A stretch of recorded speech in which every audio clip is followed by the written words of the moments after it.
Do you find it difficult to create a pivot table in Excel? Watch this simple step with me.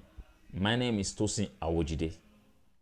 First thing you must do is to prepare and organize your data by removing any extra spaces or inconsistencies in your data. You must also ensure your data is in a table format with clear headers for each column. You must as well highlight the entire data range including headers. Once that is done, you go to Insert tab on the menu bar and click on Pivot Table. You choose your location by selecting New Worksheet or Existing Worksheet as per your preference. Cool. You have a blank pivot table displayed. On the right pane, you have the list of fields in your data displayed where you can drag and drop.